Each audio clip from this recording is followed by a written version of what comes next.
Welcome to the Raising Values podcast, where the traditional family talks. You can find us on iTunes, Stitcher, and Spotify, and be sure to follow us on Facebook and Instagram. You can support the Raising Values podcast through Patreon. Phil and Gillian are behind the mic, and we hope you enjoy the show.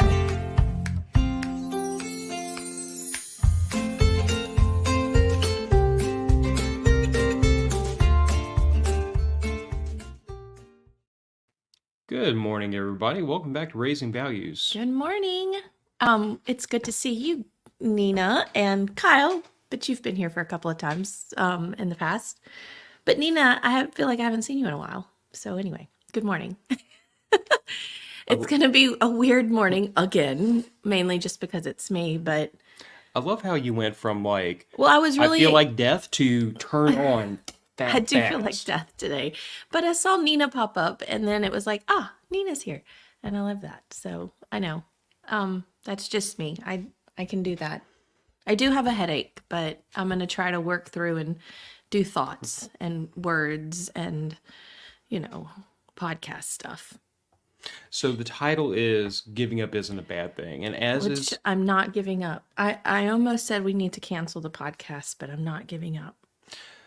So as has happened many times in the past. Yes. Okay, so circle through those comments. Gordon Girl said busy with in school year stuff. In school year stuff, yes. The end of the year is... Cuckoo? Yes, to say the least. The end of the school year is cuckoo bananas. Like always cuckoo bananas. Once spring break hits in April, the year's done.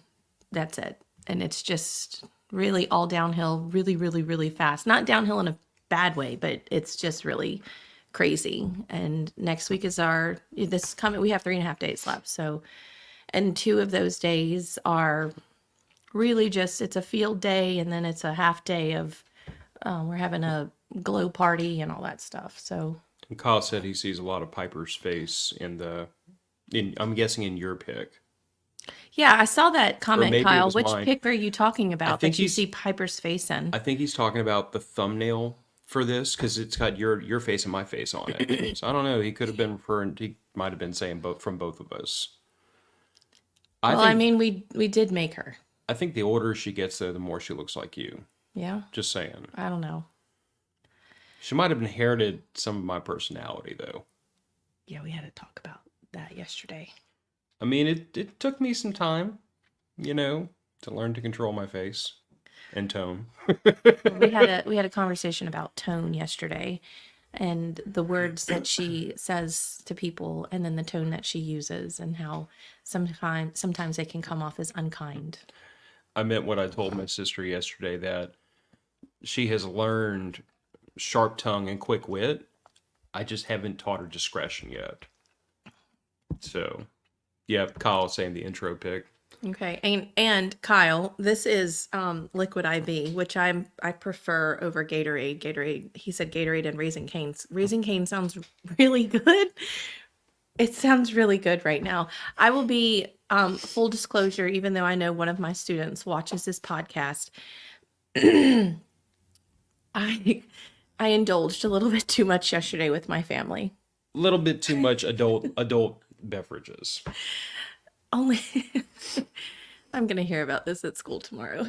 You're allowed to have a drink on the weekends when you're not at school. I mean, come on. So Liquid IV is I don't know who made it and who created that, but I love you. I'm just saying I love you. Is it like hangover cure? It helps with electrolyte imbalance. Of course, because it's just a drink of electrolytes. Yeah. Anyway, so getting to the podcast, we were all sitting around. So let me go back a little bit and kind of explain what happens at our house on the weekends. And it's happening more and more frequently. We've kind of told this story, I think, in and out a little bit. But Phil has been best friends with his best friend for 20 plus years. No, 25. He and I met each other when he was 14, I was 15, so 25 years. So 25 years, they've been best friends. A little more than 25 years at this point, but yeah. When the year before we got married, and Phil had come home from Iraq, Phil decided that he wanted to meet his birth family because Phil's adopted. So we go and meet them. He has a half sister and half brother. And anyway, long story short, best friend is looking for a girlfriend. And we were like, well, we know this girl. There's a few more steps in this progression, but go ahead. Yes, there are a few steps. But anyway, so we introduced the two of them. They're married. She moves from Texas to Covington. And it took a while because, well, first, they're newlyweds and they've been married now for 10 years. But so it took a while. But in the last 2 years, we have become really close with them, which is really, really nice because I like to, I guess it's not really a joke. It's kind of sad on my part, but I like to say, I found a best friend and she's been under my nose the whole time. So anyway, so what we do, we have family days. And so we're either at their house on the weekends or they're at our house over here. And, anyway, so I don't know where I was going with this story. I was trying to get to the title. So we're sitting around outside eating pizza last night and we were like, what are we going to talk about? Pizza and cheesecake and alcohol. It was a weird vibe, but anyway, so, we were like, what are we going to talk about? And his sister just throws out this topic because we were talking about some decisions that she's made in her career and how, at first she was very nervous about making those decisions about giving up some of her goals and dreams. And how have we managed to go through life giving up our goals and dreams? And, what were our goals and dreams? And obviously those things have changed throughout our time together and then individually as we get older. And so that's how we got to this topic. Giving up isn't a bad thing. And let me hit some comments really quick. Kyle said in Louisiana, it's Louisiana, everyone drinks. Yeah, yes. But I haven't been able to drink for 11 years. 12. No, 11, because I've been able to get things under control. Oh. When I had Piper, I developed an allergy to alcohol, anything fermented, anything. And it was really bad. And so to get to Nina's point, Garden Girl, she said, I didn't know you were good with drinking now. I thought you got very sick. And yes, so for the last 11 years, I have gotten very sick when I drink alcohol or anything fermented. Even kombucha would send me into hives and anaphylaxis. And in the last year, Nina, this is kind of important for you too, because we've talked about this a little bit. I was finally able to get in with a holistic doctor and figured out through a ton of blood tests just how out of whack my hormones are. And it's important for women to understand just how much our hormones do for our bodies. And it's not just like a regular cycle or eating crazy things and having super weird cravings and insomnia and all that stuff. Our hormones are so super important. And so I got in and did tons and tons of blood tests and a lot of, I wouldn't say experimental, but experimental natural remedies and things like that. And finally, within the last year, year and a half really, my hormones have leveled out into healthy ranges. And with that came the ability to drink alcohol again.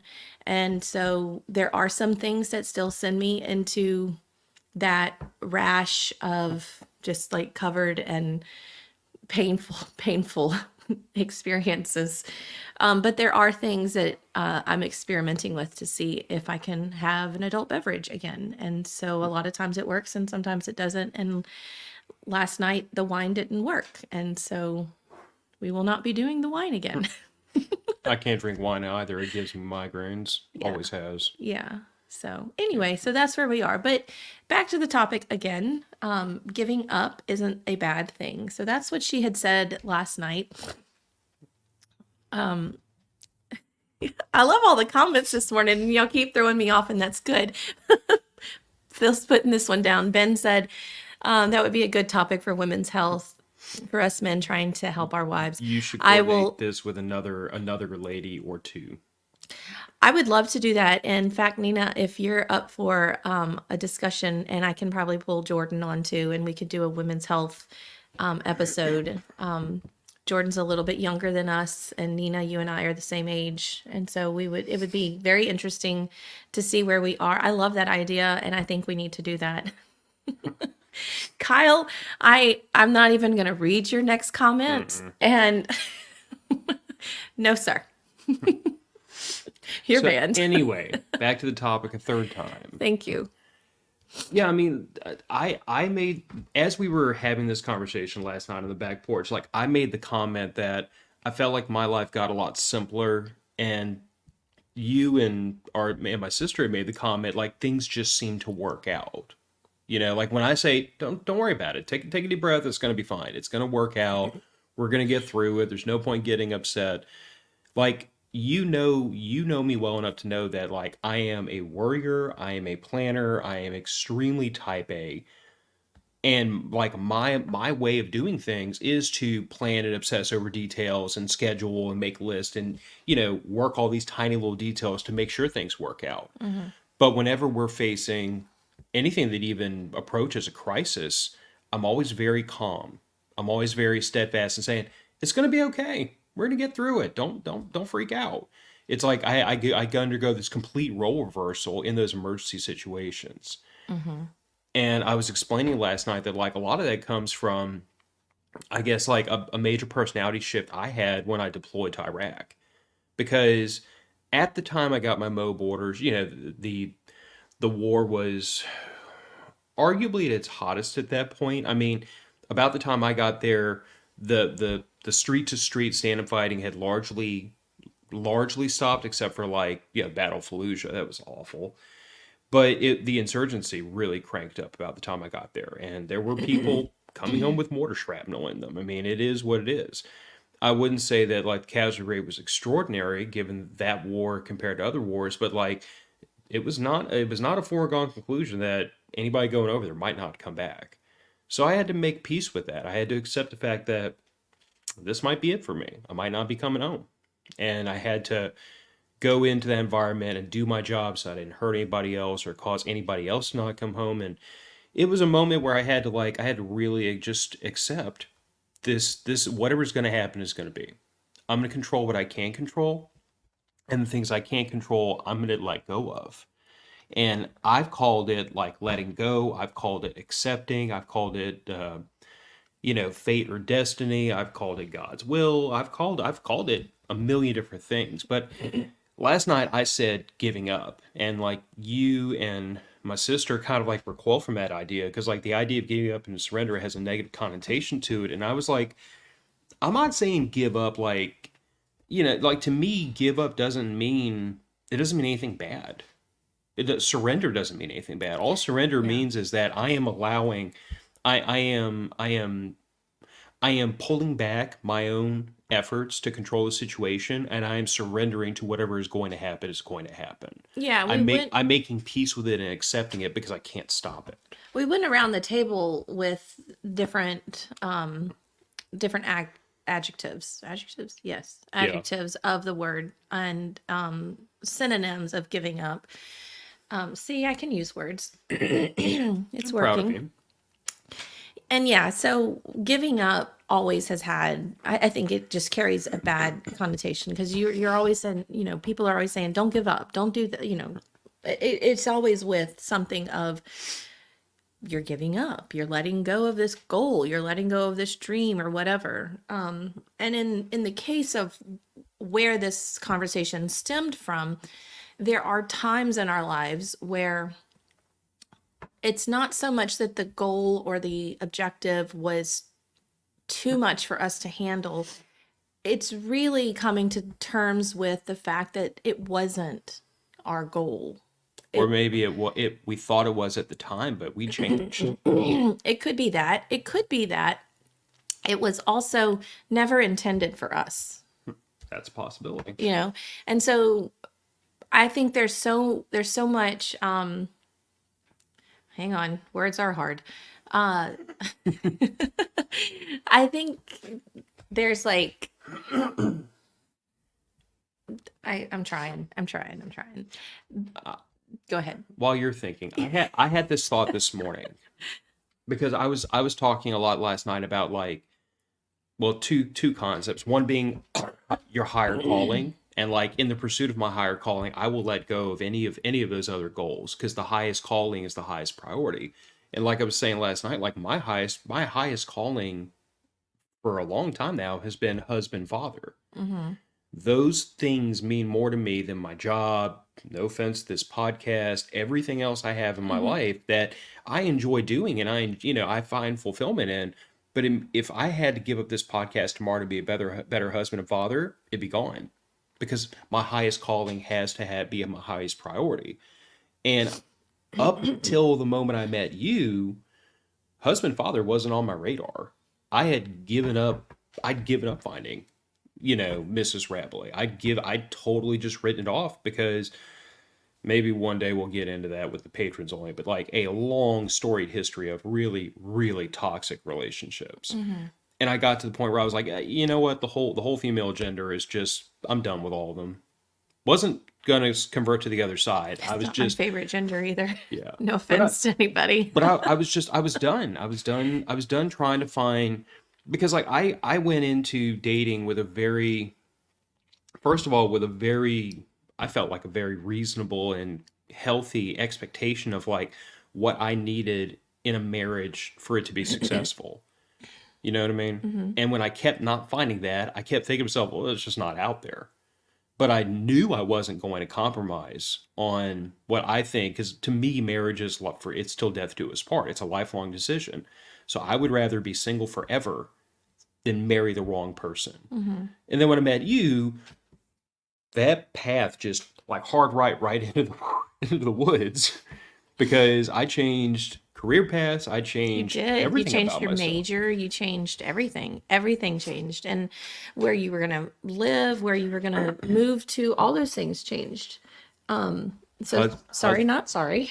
well, but again, all those, and you have to understand that like up to the moment I met you, I was pursuing an engineering degree. I had already accepted the fact that when I graduated, I was going to be looking at moving to Europe. Mm-hmm. I Short version, long story, like I had set a goal for myself of being an automotive engineer, and I wanted to go work for one of the big supercar manufacturers. So that was going to be Italy or Germany, either Porsche or Ferrari, Lamborghini.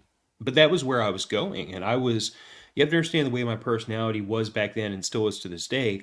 I don't care how hard it is. I don't care how much work it takes. I don't care how many sleepless nights it takes. You saw me do this to myself in college when I was sleeping 3 hours a night. I The fact that something is hard means nothing to me. I will achieve my goals and I'll do it by brute force if absolutely necessary. Preferably, I'll get by on my good looks and my smooth talking, but that doesn't get me very far. So usually it's just brute force. It's hard work. But I don't shy away from that. The only thing that made me give this up was the fact that I was like, I met the woman I want to make my wife. I want to be a father and have kids with her. I want those kids to be, US citizens. And that changed my entire path. Okay. And like as quickly as we met each other and I made those decisions, I gave up because I was like, okay, this 5 minutes ago, this was my path, or maybe a couple of months ago. I was about to say, wow, I'm powerful. Well, but this 5 was whole my minutes. path, and I was committed to it, and there was no amount of pain or hard work that was going to sway me off of it. But the moment it was no longer my path, I gave it up.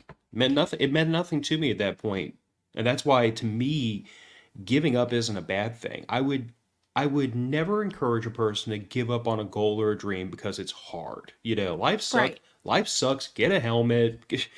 Some Get things just get your have to be done. get your stuff together and go knock it out. Ask Yeah. for help. What my father told me a long time ago, possibly half joking, was he said, you're a Rabelais. Rabelays aren't born rich, and none of us are.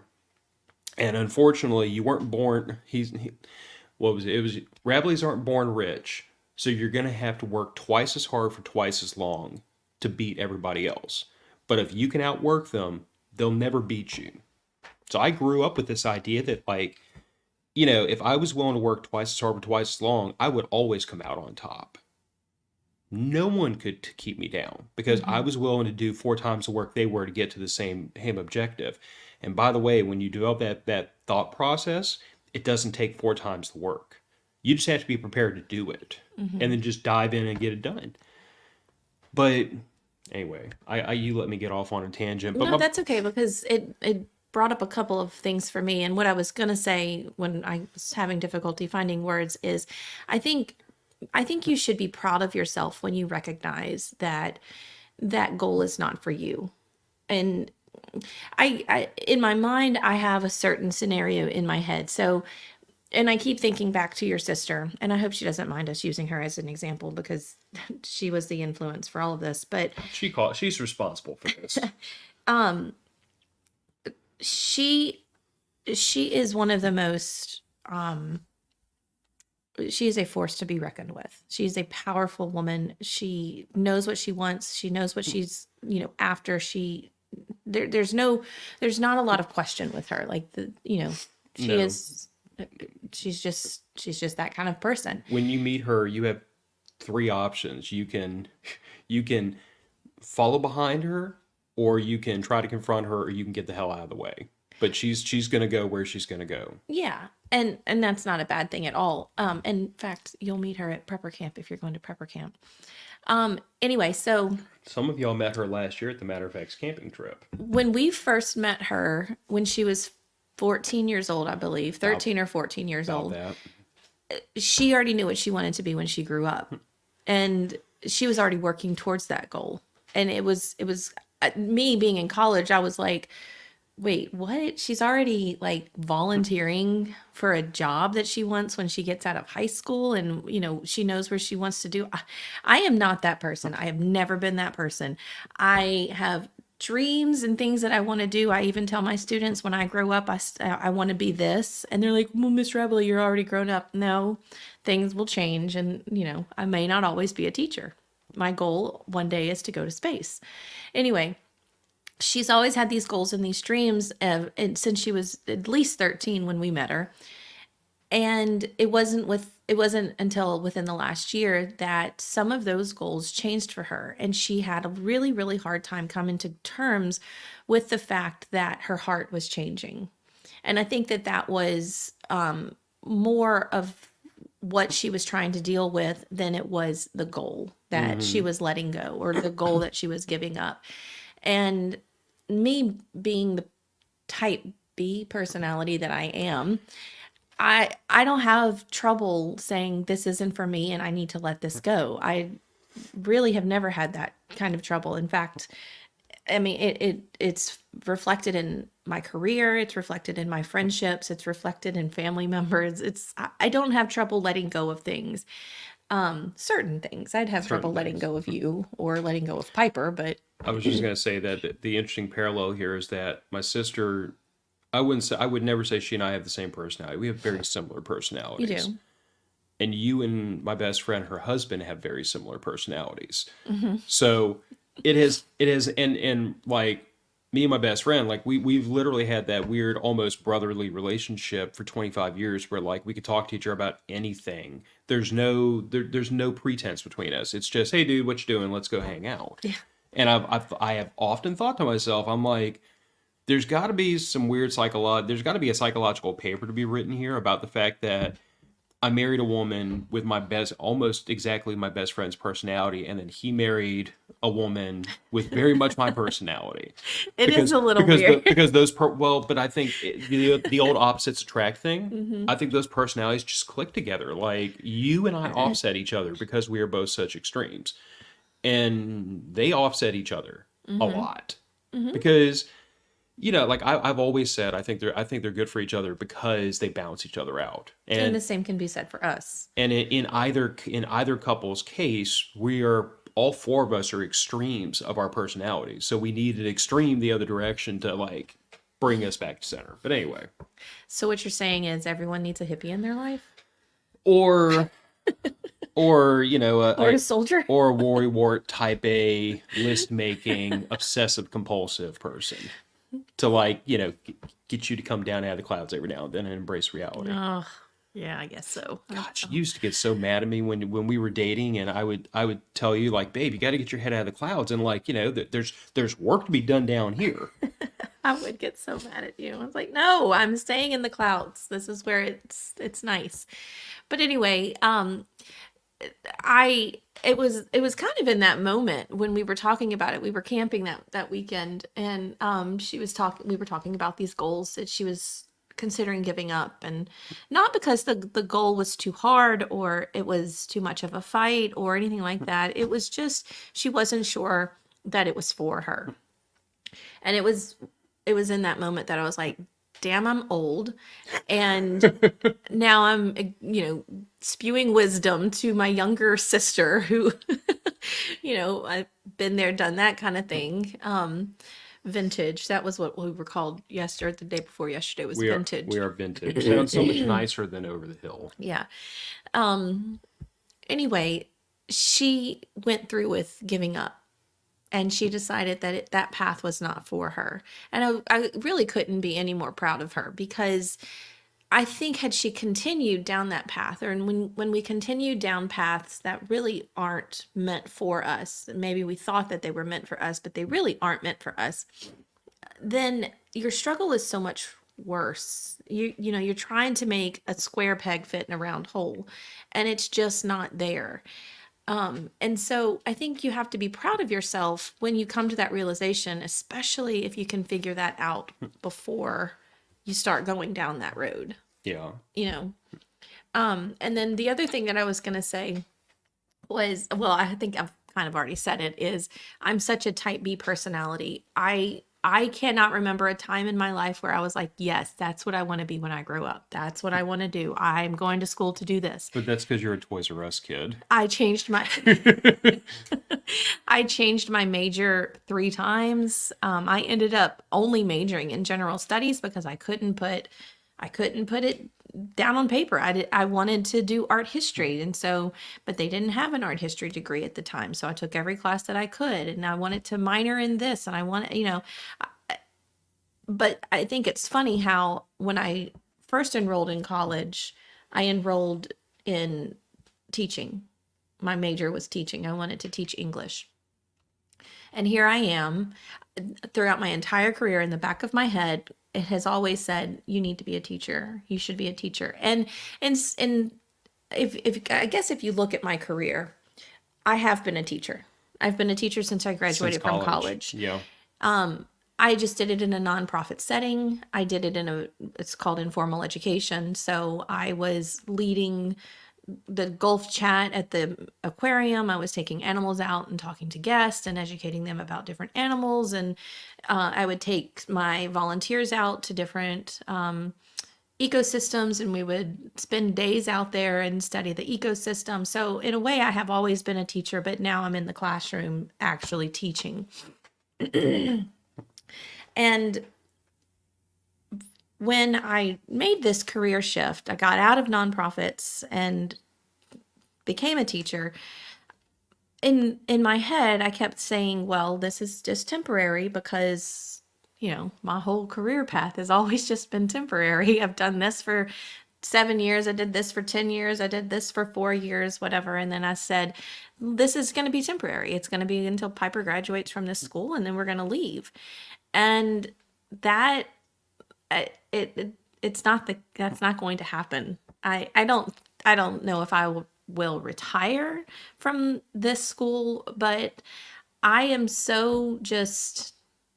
I'm where I'm supposed to be. Like, I can feel like this is the path. Mm-hmm. I finally quit fighting myself. Although I don't think I fought myself. I think for someone like me, and I'm comparing myself to someone like you, I need it to go into all those different areas. I need it to try all those different things, all those different careers, to see, just really to get the experience. I still don't know what I want to be when I grow up. I don't. And I still have a goal of one day I'm going to make it to space. And, if that happens to just turn out to be that I am aware of my spirit and energy leaving this earth when I die and I'm now part of the universe again, then I've made it to space. But as I've gotten older, yes, your goals change. Your whole life will evolve as you grow older. But and your goals will all change and evolve as you grow older.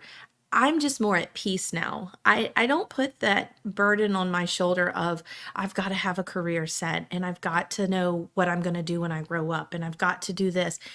You know, right now, our one of Piper's biggest choices will come up next year. And it actually will start to come up in The next few September, months. yeah, September, October, where she will have to decide which high school she goes to. We know she's not going to public, so there's a couple of choices for private schools here. And she's going to have to go tour those places and she's going to have to make the decision of where she's going to go to high school. One thing that we will not do and have never done, and I think some people kind of balk when I talk about it, is where will she go to college? Well, what does she want to be when she graduates from high school? I don't care. I don't care if she doesn't go to college. You know, we've told her time and time again, if you want to be a hairdresser, I'm not sending you to 4 years of college to be a hairdresser. You Nope. can go to a Votech or whatever. If you want to do underwater basket weaving and you think that you can make a living at underwater basket weaving, and you have to get a 4-year degree to do underwater basket weaving, then sure, we'll send you to college and you can do that. But we're not wasting time and resources and going down a path that was so beat into our generation of you will not succeed unless you have a degree. You will not succeed unless you have a degree. Well, the problem was when they sent us to college and we did these things, we got out with the degree and no experience. And we needed the experience to use the degree. So we were, you know, so many people are now swamped with, you know, college debt and all those things. And they have the degree, but they don't have the experience. Anyway, that's just something that, so the path that Piper decides to take in her life is something that we will guide her in, but we're not pushing her down a path or a goal to reach a goal that may not be for her. We've always said, I don't know if she's a college kid. I don't know if she's going to go to college. And don't mistake me, like I have no doubts in my mind at all about her intelligence. Right. She could do she has proven to me in every time she's been tested in any kind of standardized way, she has the intellect to do whatever she wants. But it's like I've told her time and time again, if you want to do this, you're going to have to go to college. It's part of the gig. But if you want to do this, there's no point in you going to college. Like the Right. 4 years you spend going to college would be better spent doing those jobs, apprenticing somewhere, going to a Votech. Because if the goal is to do that job and like 4 years of college isn't going to get you closer to the goal, what's the point? So that's what I underwater basket weaving got to be at LSU. Kyle, underwater basket weaving, for anybody not familiar, is just kind of a catch-all term that we used to use to describe like useless degrees like gender studies. I just pissed somebody off and I don't care much because there's a bunch of useless degrees in college. If someone I figured the roll tide was coming. the last jab I'm gonna take to college is like if someone is stupid enough to go out and get a college loan for it, someone is stupid enough to teach it and take your money. So if the job you want to do does not require a degree, you don't go to college, period, end discussion. And not, yeah, I think that's a whole discussion on its own is college and the Should I add that to the list? Phil loses his mind on the Department of Education, on federal involvement in college no, because that loans, is and- already on the list. Remember, we're going to talk about the bills going through at least the Louisiana education bills that are going through Senate and House right now for the upcoming year. we need to pass back through some of these. Ben Swanson said goals and dreams change with life and who is in your life. I wholeheartedly agree. Absolutely. Garden Girl said she was going to join the Peace Corps when she met her husband. I can saw totally that, yeah. see you going I that could- route before me? you and I met. Yeah. I You and a don't bunch know. of your little hippie friends I- running around in the third world trying to help people. That sounds like your vibe. I mean, in a way, I kind of did. In a way, I was a student ambassador in Australia for a month. See. And Garden Girl said once she chose not to leave, she was going to work for social work, wanted to work at a children's hospital, but our kids were a priority. Mm-hmm. So she chose the life she did hit, and she feels fulfilled. Joe said, you grow, life changes, circumstances force change. Life's road has turns and potholes. Changing lanes is not giving up. And see, I understand where you're coming from. When I say give up or when I say let go, I equate it to like swinging them, like Tarzan swinging through the jungle on vines. Okay. If you hold on to this vine Trying and you to. hold on to this vine, you stop. In order to move forward, you have to let go of this vine, hold on to this vine, and then when you get to the next vine, you have to grab that one, let this one go. Mm-hmm. So the problem is if you hold on to both vines, you stop, and if you let go of both vines, bad things start happening. Mm-hmm.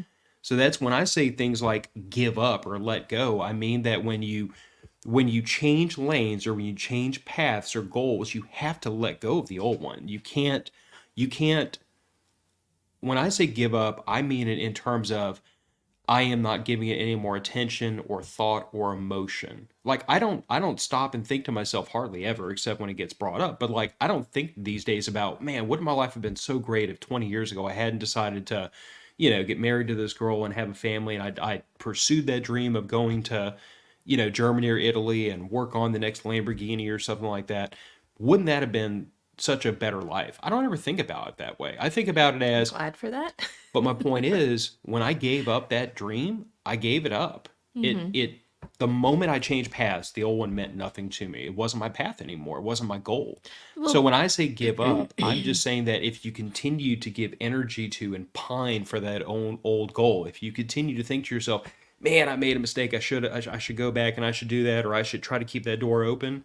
That's antithetical to the way my mind works. My mind is, once this is my path, bam, that's my path. There is no other path now. This is it. that's what the whole episode is supposed to be about. That's what the title is about, is because that's how the conversation went last night. And we were all talking about the words we use to describe the same thing are so different because of our Right. perception. We literally went around the table and each gave a synonym or two of what giving up means, because we did. Rebecca and I were like, "Whoa, wait, give up? We haven't given up anything. We just decided not to go down that path anymore." And so that's why the title says giving up isn't a bad thing. The actual phrase giving up isn't a bad thing. I think some of it also comes from like my perspective as a husband and father, because I've been very upfront on this podcast and in between the two of us about the fact that like I think being a husband and a father is a very selfless thing. You're supposed to put other people in front of you. You're supposed to sacrifice yourself for them. That's like our whole purpose of being. So to me, giving up, surrender, sacrifice, those are all selfless things of me saying, I'm letting go of this for a greater calling, for a higher calling, for a greater good. Mm-hmm. So to me, give up and surrender and sacrifice, those things don't have a negative connotation to me. They have the connotation of this is the role I have taken on in this family, and it's my job. It's what I'm supposed to do. So when I say, "Oh, I gave up that career path because this was more important to me," I don't see that as a bad thing, to me at least. But Yeah. it's a perception thing. I think it's very much the fact that like no matter what word any of us were using around that table to describe it, we were all saying the same thing, was that sometimes it's healthy to let go of those goals and to pursue the path that we're supposed to be pursuing. Yeah. I had this thought this morning about, as I want to do. I think human beings are in some ways incredibly frustrating creatures because we do very irrational things. Like there's a reason why I studied psychology so much in college, and it wasn't because the subject interested me. It was because I was trying to figure out people intellectually, because figuring them out emotionally wasn't working very well. Mm-hmm. But in nature, there are birds out there and rabbits and so on and so forth. That rabbit is not going to try to be a bird. It's not going to try to grow wings. It's not going to try to fly. It's not going to start pecking on trees. It's a rabbit. It's going to be a rabbit. And the bird's not going to try to be a rabbit. It's going to be a bird. In nature, things are what they are, and they pursue the path that is dictated by what they are. They don't try, they don't expend all this energy like trying to get away from what they're meant to do. And yet human beings do. Hmm. Human beings will develop drinking habits and develop addictions and work themselves into an early grave, and they'll have heart attacks at 40 because they're so hell bent on, I'm trying to do this thing even if it kills me. And sometimes that thing isn't what they're meant to do. Like we talked the other night about the fact that once my career really isn't something that I would necessarily say I'm proud of. Not like I'm ashamed of it, but it's just it's where I work. It provides the living for my family. If I could make more money and better benefits with the same life balance, I'd go somewhere else tomorrow. I just it means nothing to me. It's just my job. Hmm. But the lifestyle it affords my family is what's important to me. So, but I know people that like their job is a central part of who they are. And they would be hesitant to give up that job, or they'd be hesitant to do anything to impact their career, even if it meant a better work life balance, even if it meant more time with their family, even if it meant their health.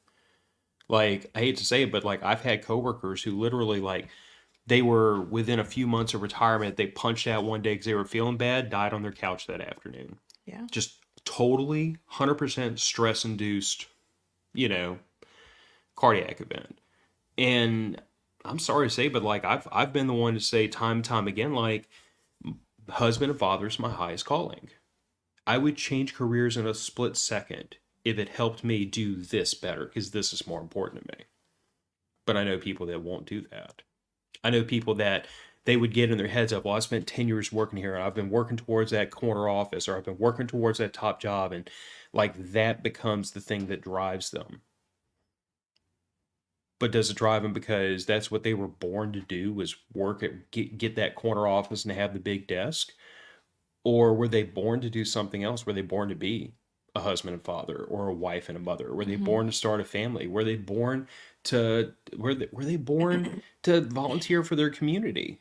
Were they born to be a teacher and influence the next generation of young minds? I personally believe that like everyone has a predisposition to something in life. And I think that sometimes we have trouble finding that thing. Like, you don't know what you want to be when you grow up, although I think you do. But sometimes people don't want that. They fight against it. They rebel against it. They rebel against their own nature. They try to be something they're not. And then they wind up in the situation where they're expending all their energy pushing in the wrong direction, trying to swim upstream. I think that's a generational curse that's been placed on our generation, our parents' generation, but mostly like the Gen Xers and the millennials. There's always been this pressure. You have to be something. You have to go to college. You have to do this. There's always been these have tos and pressure that's been put on our shoulders of, this is the only way to do this is the only way you'll succeed, and if you don't do it this way, you're a failure, and you're, not top tier in our whole structure of whatever. You know what I'm saying? Mm-hmm. And at least for us, and I've said this I think already today, but at least for us, but I think as a generation, we are breaking those curses. We are not placing that pressure on our kids so much, because we understand now that the college degree doesn't get you a six-figure job. And the amount of stress to figure out who you want to be when you grow up is not worth it, because the unless you're going to medical school, or going to school for an exact degree that you're going to eventually work in one day, then the odds are that you're going to work in that field is very small. I mean, I know teachers who went to school for 6 years to get their master's in education to teach, and then they get in the classroom for 2 years and they're like, absolutely not for me. And they're off whatever, real estate, they do all sorts of things. Things that didn't require a degree in the first place. But what I think we're going to start to see is, as these generational curses, as these generational pressures that were placed on us begin to break with our generation, with our children, I think, I hope maybe we'll start to see happier adults because they don't have to meet the standards of what their parents and grandparents have set for them. Yeah. And I was told that you're going to go to college, you're going to graduate. There were times where the bill was threatened because of actions that I did in college. And, I got my nose pierced, and my grandmother said, if you want me to continue to pay for college, then you will take that out of your nose. Well, it's something that I've always wanted, and I got it done. And guess who took it out of her nose? Because I had to go to college and I had to graduate from college and I had to go get a career and all that stuff. And then here I am. I'm not even a certified teacher. I teach an enrichment class, and Couldn't be happier. I am the happiest I've ever been in my career. The absolute happiest I've ever been in my career. And when my students ask me the other day, Miss Rabelais, are you going to leave when Piper leaves? And I said no, and their faces were like, "What? Like, really?" I was like, "No, I'm happy. I want to see y'all graduate." Like, I don't know. So, I will just say that, like, full credit to my parents. My father was very much in the vein of, like, he encouraged an education. I would never say he went so far as demanding it. For him, it was more of his conversations with me were very much centered around, you need to figure out how you're going to support yourself. yeah. And then you need to commit serious attention and effort towards getting yourself, established. But I agree with you. I think that a lot of people are coming around to, like, more my way of thinking, where it's like, I make plenty of money for us to have a very comfortable living. I'm not going to go out and kill myself for that extra 10%. I'm not going to kill myself scrounging for overtime or go, I'm not, making money is not the goal. My goal is to be, neighbor. Sorry, our 20-year-old neighbor just got a motorcycle. Yeah. But my ultimate goal is husband and father. So whatever furthers that goal of husband and father is what gets done. And if it doesn't further that goal, it doesn't get done. What's my kid going to appreciate more? A couple extra hours of my time, or another, $5,000 or $10,000 in the savings account? Do you think that it's more important to push your child in a direction to not necessarily take care of themselves, because that needs to be the goal? Like, you have to be able to care for yourself. You have to make enough money to pay rent and have a life. Or do you think it's more important that you're there to support their endeavors? Why not both? I mean, yeah, you could do both. Because here's the thing, like, I was raised to believe, and I've taken this mantle on myself, that, like, a parent's ultimate goal is to prepare their children for the day they're not going to be there anymore. So the day you and I are both gone, she has to be able to stand on her own 2 feet, pay her bills, keep herself fed. Because if she can't do that without you and I managing her, we failed as parents. That is my only goal in life, the only job I have as parent, is to make sure she's one day self-sufficient before I have to check out of this world. I would like her to be happy. Happiness is her job, though. Finding happiness is her job. That's for her to figure out what makes her happy or who makes her happy. Her happiness is, I don't want to say her problem, but it's her job. My job is to make sure that she stays alive long enough to find happiness. So gotcha. I would say, am I going to support her endeavors? Absolutely. I love the kid like life itself. I want her to be happy. I want her to do all those things. But my job is to make sure she can support herself. So it has to be both things. Like, if supporting her endeavors means that she has the motivation and the drive to move forward with being able to develop a career, cool. But if her endeavors or whatever, took away from her being able to provide for herself, then I'd be like, pump the brakes here for a second.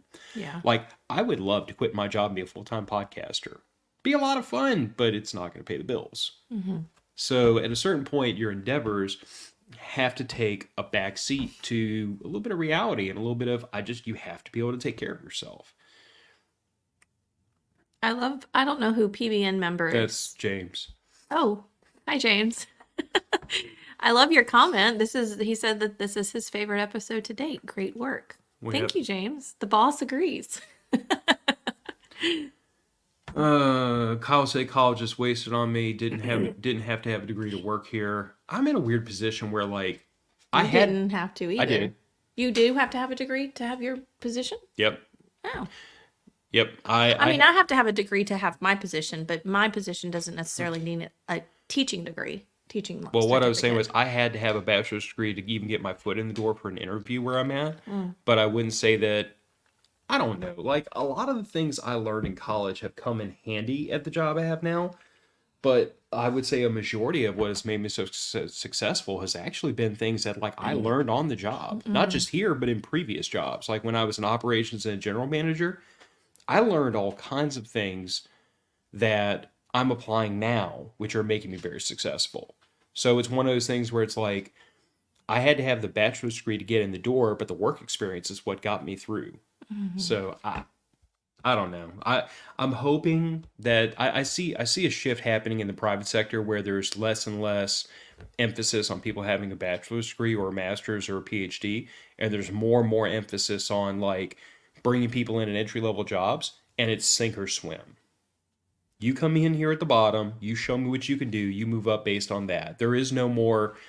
They're moving away from slowly, stubbornly, moving away from a two-tiered system where the non-college degrees go down here and do the grunt work, and the college degrees automatically skip ahead in the line. They're moving away from that because they've seen this rash of kids that come out of college with a 4-year degree, but they're functionally freaking stupid. They don't know how to do anything. That's true. Somebody said that. Oh, it was Joe. He said I've met too many college graduates that can't do anything for me. You can't do that. Would you stop? All right. Joe says, I've met too many college graduates that can't do anything for me to have a good impression of college education. Quotes, college education.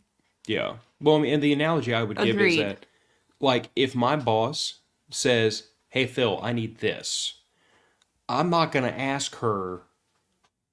I might ask her for some input and be like, okay, well, do you want this or do you want this? Do you want this? Do you want me to do it in a chart or a table? How much granularity do you want the data elements? And that's really just so I can understand what she's asking for. But I'm not going to ask her, what color do you want in this cell? Or what formula do you want in this cell? And how do you want the report done? She doesn't care about all that. She wants me to use my intelligence and give her what she's asking for.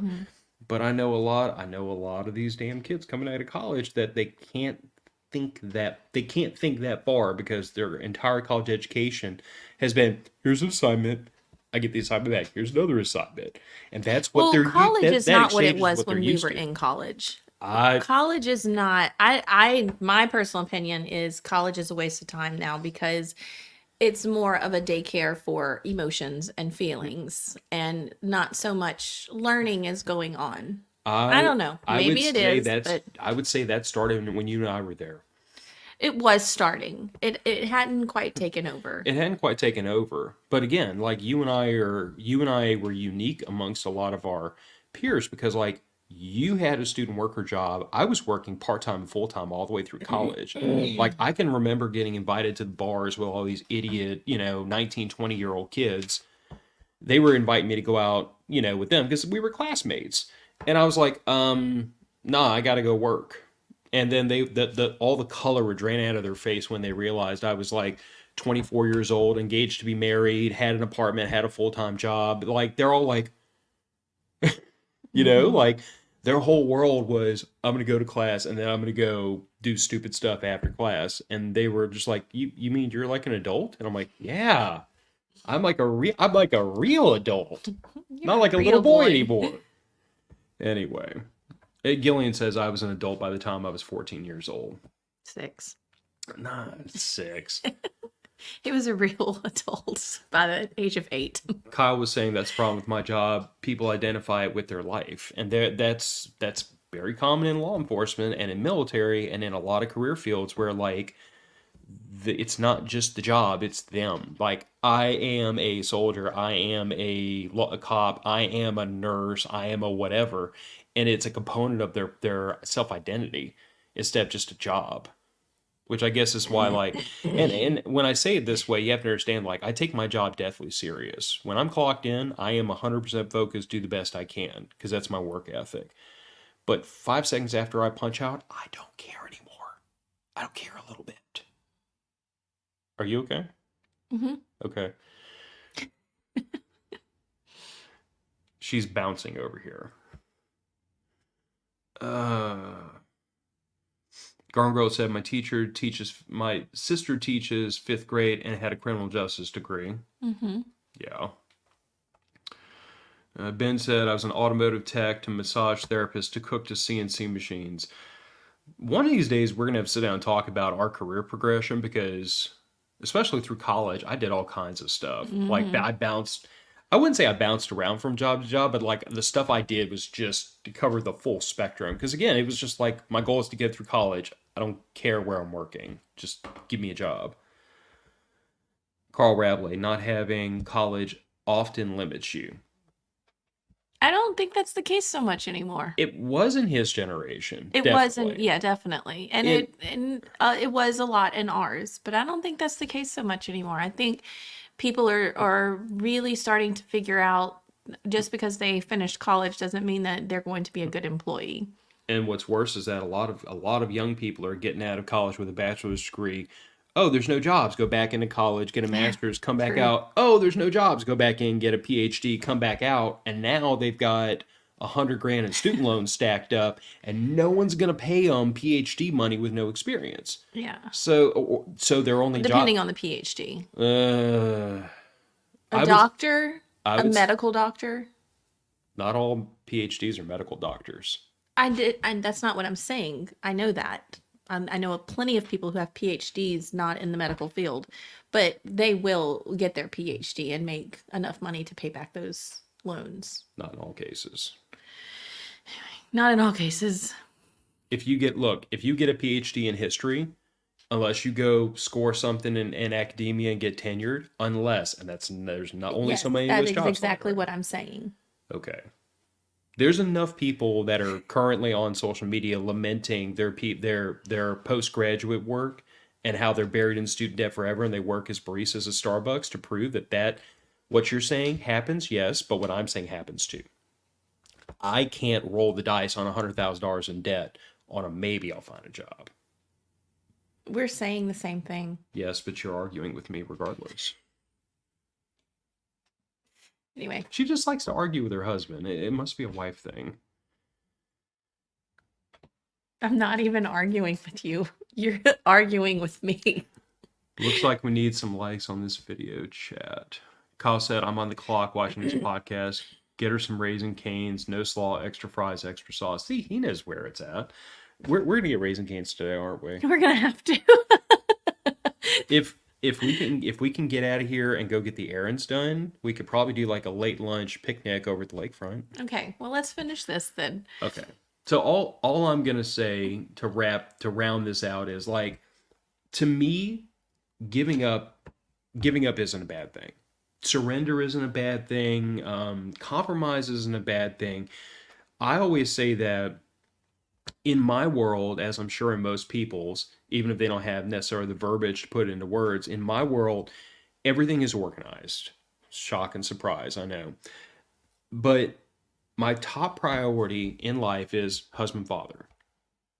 Everything else comes after that. So I would never give up anything that makes that I would never give up anything that forwards the pursuit of being a husband and father because that is my absolute top goal. But by but in the inverse, I would give up any goal, any pursuit, any endeavor that doesn't forward me down that path of being a better husband and father. Hmm. Because it's all about I am releasing the things that are costing me energy and effort because they no longer serve me. And that could be career, that could be hobbies, it could be relationships that have turned toxic. It all comes back to what is your ultimate calling, your ultimate goal. And sometimes you turn 40 and you still don't know what you want to be when you grow up. Or sometimes you're like me and like I knew what I wanted to be. I knew what I wanted to be when I was a kid. And then that changed. And once it changed, I was like full speed that direction. And then it would change again and I was full speed in that direction. But I've always had a goal that I drove towards. And when that goal changed, the old goal was given up immediately because it wasn't my path anymore. So I would just say that like never allow your life to be spent chasing a goal that isn't yours anymore. Don't fall into the trap of, I've spent so much time or so much effort pursuing this.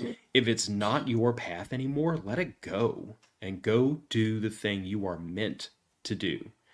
And if that thing is something as simple as, I am meant to be a housewife and stay home and have kids and take care of a family, Which is not simple. it's, well, simple. You and I are using the word simple differently.